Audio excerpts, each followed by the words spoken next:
Welcome back to Biography Central. Did you know that animals, just like humans, may carry the weight of their karma and seek liberation? In this episode, we discover the remarkable relationship Ramana Maharshi shared with the creatures that surrounded him. Not only did Maharshi show profound empathy towards these beings, but he also recognized their spiritual significance in the cycle of karma. From the playful antics of his beloved dogs to the mysterious visits from monkeys, this chapter invites us to reflect on the sacredness of all life and the lessons we can learn from our animal friends. So, let's open our hearts and minds as we embark on this enlightening exploration of Ramana Maharshi's teachings and interactions with the animal world. Chapter 11. Animals. It is held in Hinduism, as expounded, for instance, by Shankaracharya in his commentary on the Bhagavad Gita, Chapter 5, verses 40 to 44, that after death one who has not dissolved the illusion of a separate individuality and realization of identity with the self passes onto a state of heaven or hell according to the good or bad karma or balance sheet he has accumulated during his earth life, and that, after the exhaustion of this harvest time, he again returns to earth to a high or low birth, in conformity with his karma, in order to work out that part of it known as prarabdha, that is to say, the destiny of one lifetime. During his new earth life, he again accumulates agamya or new karma, and this is added on to his sanchita karma, or that residue of his already accumulated karma, which is not prarabdha. It is commonly held that progress can be made and karma worked off only during a human life. However, Sri Bhagavan has indicated that it is possible for animals also to be working off their karma. In a conversation quoted in this chapter, he said, "We do not know what souls may be tenanting these bodies, and for finishing what part of their unfinished karma they may seek our company." Shankaracharya also affirmed that animals can attain liberation. Moreover, one of the Puranas tells how the sage Jadabharata was assailed while dying by a fleeting thought of his tamed deer and had to be born again as a deer in order to exorcise this last remaining attachment. Sri Bhagavan showed the same consideration to the animals whom destiny had brought into contact with him as to the people. And animals were no less attracted to him than people. Already at Gurumurtham, birds and squirrels used to build their nests around him. In those days, devotees supposed that he was as oblivious to the world as he was unattached to it, but in fact he was keenly observant, and he has since told of a squirrel family that occupied a nest abandoned there by some birds. He never referred to an animal in the normal Tamil style, as it, but always as he or she. Have the lads been given their food? And it would be the ashram dogs he was referring to. Give Lakshmi her rice at once. And it was the cow Lakshmi that he meant. It was a regular ashram rule that at mealtime the dogs were fed first, then any beggars who came, and last the devotees. Knowing Sri Bhagavan's reluctance to accept anything that is not shared by all alike, I was surprised once to see him tasting a mango between meals, and then I saw the reason. The mango season was just beginning, and he wanted to see whether it was ripe enough to give to the white peacock that had been sent from the Maharani of Baroda and had become his ward. There were other peacocks also. He would call to them, imitating their cry, and they would come to him and receive peanuts, rice, mango. On the last day before his physical death, when the doctor said the pain must be frightful, he heard a peacock screech on a nearby tree and asked whether they had received their food. Squirrels used to hop through the window onto his couch, and he would always keep a little tin of peanuts beside him for them. Sometimes he would hand a visiting squirrel the tin and let it help itself. Sometimes he would hold out a nut, and the little creature would take it from his hand. One day, when, on account of his age and rheumatism, he had begun to walk with the aid of a staff, he was descending the few steps into the ashram compound when a squirrel ran past his feet, chased by a dog. He called out to the dog and threw his staff between them, and in doing so he slipped and broke his collarbone. But the dog was distracted and the squirrel saved. The animals felt his grace.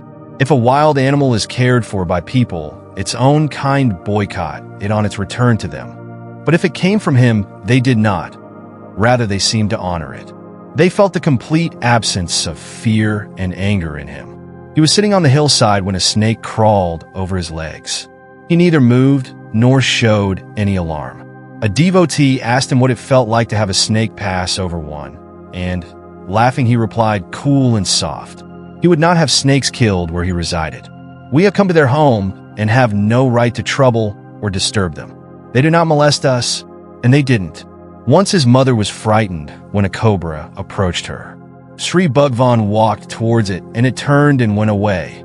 It passed between two rocks, and he followed it. However, the passage ended against a rock wall, and being unable to escape, it turned and coiled its body and looked at him. He also looked. This continued for some minutes, and then the cobra uncoiled and, feeling no more need for fear, crawled quietly away, passing quite close to his feet. Once when he was sitting with some devotees at Skandashram, a mongoose ran up to him and sat for a while on his lap. Who knows why it came? He said. It could have been no ordinary mongoose. There is another case of a far from ordinary mongoose told by Professor Venkataramaya in his diary. In answer to a question by Mr. Grant Duff, Sri Bhagwan said, "It was on the occasion of Urdhva Darshan, a Saivite festival. I was then living on the hill at Skandashram. Streams of visitors were climbing up the hill from the town, and a mongoose, uncommonly large and of a golden hue, not the usual gray color, and without the usual black spot on its tail, passed fearlessly through the crowds. People thought it was a tame one and that its owner must be among the crowd. It went straight up to Palaniswami, who was taking a bath in the spring by Virupaksh cave. He stroked the creature and patted it. It followed him into the cave, inspected every nook and corner of it, and then joined the crowd to pass up to Skandashram. Everyone was struck by its attractive appearance and fearless movements. It came to me, climbed on my lap, and rested there for some time. Then it raised itself up, looked around, and moved down. It went around the whole place, and I followed it lest it should be harmed by careless visitors or by the peacocks. 2 peacocks did look at it inquisitively, but it moved calmly from place to place until finally it disappeared among the rocks to the southeast of the ashram. Once Sri Bhagwan was cutting up vegetables for the ashram kitchen in the early morning before sunrise, together with 2 devotees. One of them, Lakshmana Sharma, had brought his dog with him, a handsome, pure white dog, and it was dashing about in high spirits and refused the food offered to it. Sri Bhagwan said, "You see what joy he shows? He is a high soul who has taken on this canine form." Professor Venkataramaya has told in his diary of a remarkable case of devotion in the ashram dogs. At that time, i.e. in 1924, there were 4 dogs in the ashram. Sri Bhagwan said that they would not accept any food unless he himself had partaken of it.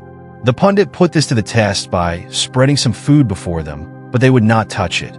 After a while, Sri Bhagwan put a morsel of it into his mouth, and immediately they fell upon it and devoured it. The ancestress of most of the ashram dogs was Kamala, who came to Skandashram as a puppy. The devotees tried to drive her away, fearing that she would litter the ashram with pups year after year, but she refused to go.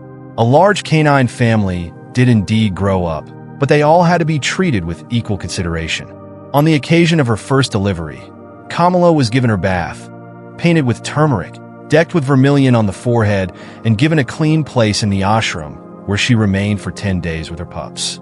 And on the 10th day, her purification was celebrated with regular feasting.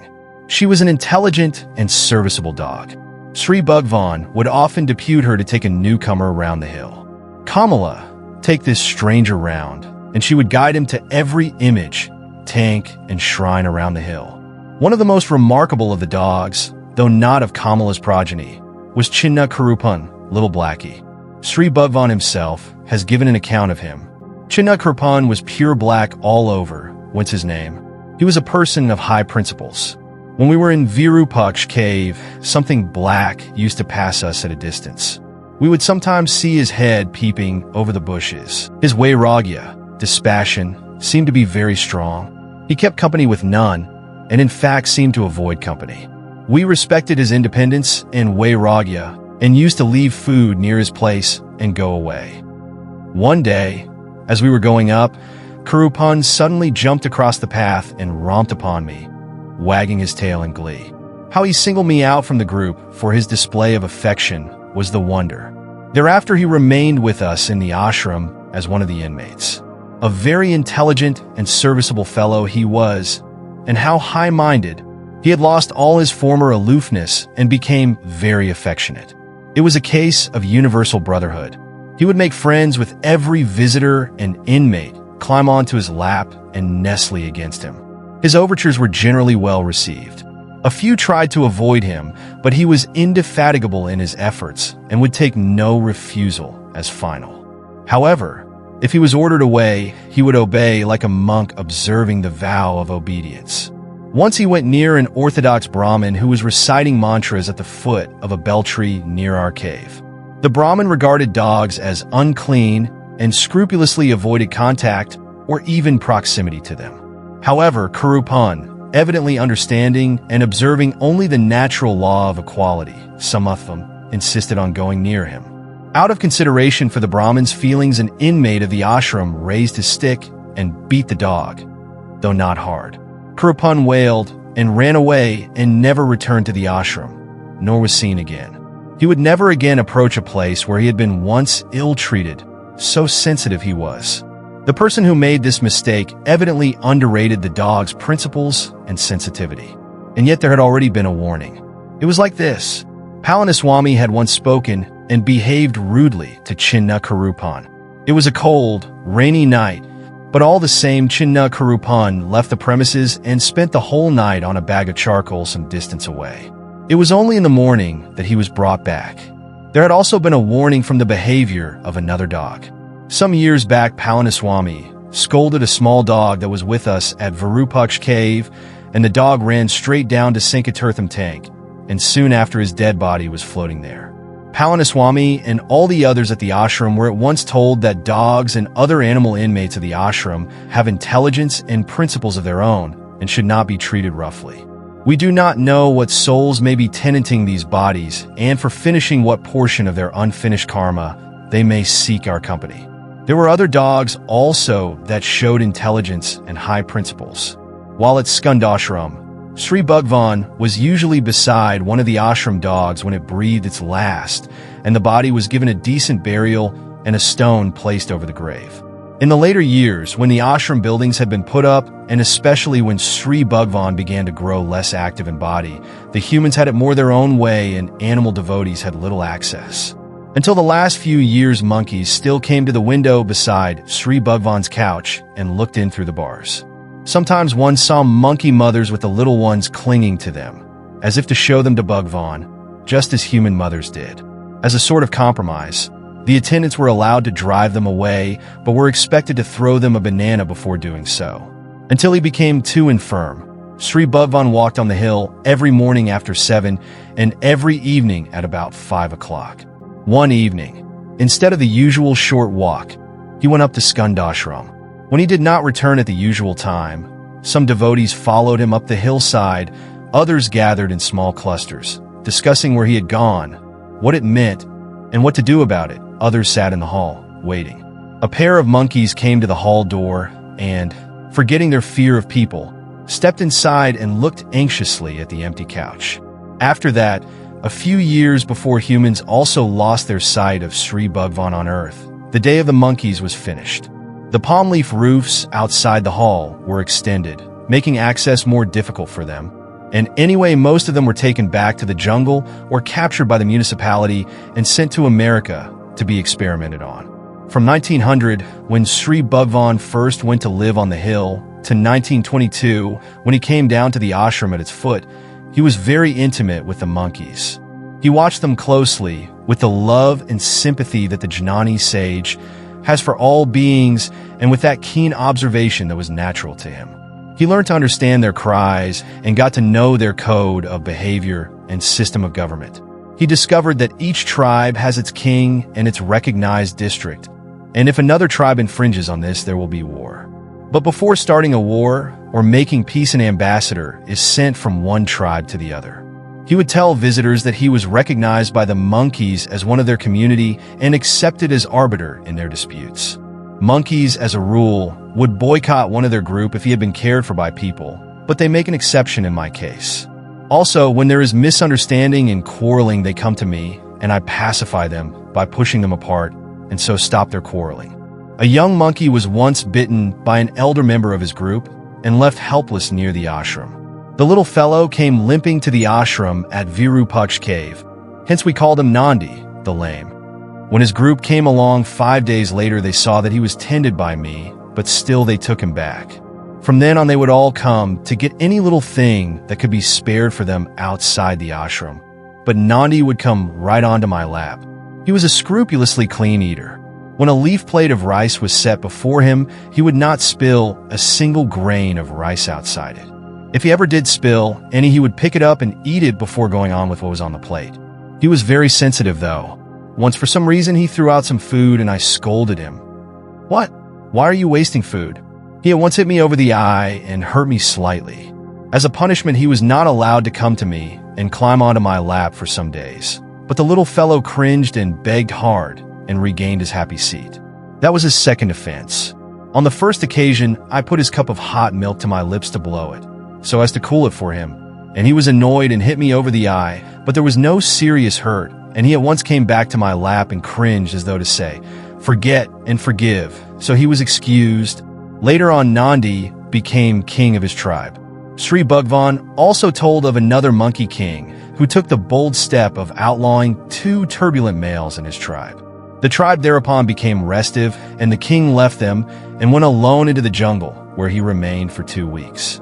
When he returned, he challenged the critics and rebels, and so strong had he become through his 2 weeks' tapas, privation, that none dared answer his challenge. Early one morning, it was reported that a monkey lay dying near the ashram. Sri Bhagwan went to see, and it was this king.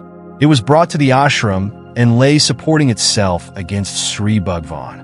The 2 exiled males were sitting on a tree nearby, watching.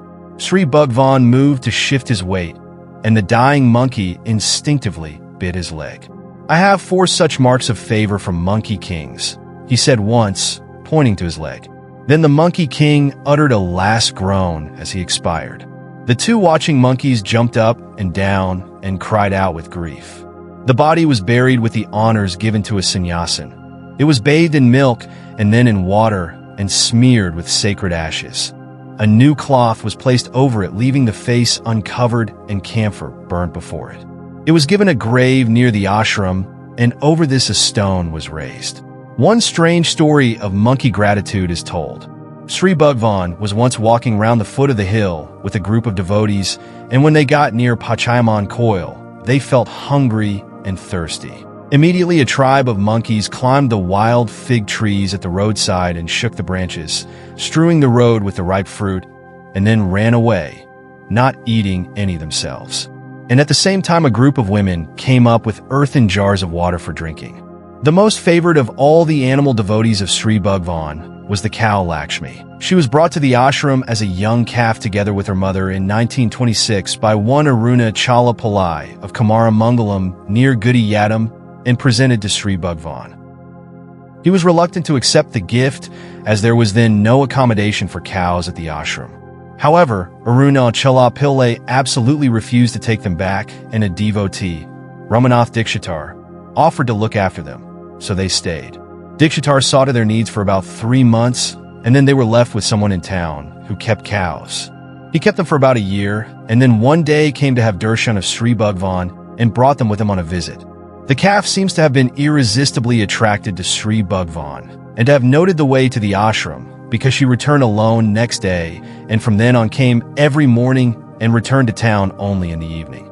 Later, when she came to live in the ashram, she would still come to Sri Bhagwan, going straight up to him and taking no notice of anyone else. And Sri Bhagwan would always have bananas or some other delicacy for her. For a long time, she would come to the hall daily at lunchtime to accompany him to the dining hall, and so punctually that if he had been occupied by anything and sat beyond the hour, he would look at the clock when she came in and find that it was time. She bore a number of calves, at least 3 of them on Bhagwan's Jayanti, birthday. When a stone cow house was built in the ashram, it was decided that Lakshmi should be the first to enter it on the day of its inauguration. But when the time came, she could not be found. She had gone to lie by Sri Bhagwan and would not budge until he came too, so that he entered first and she behind him.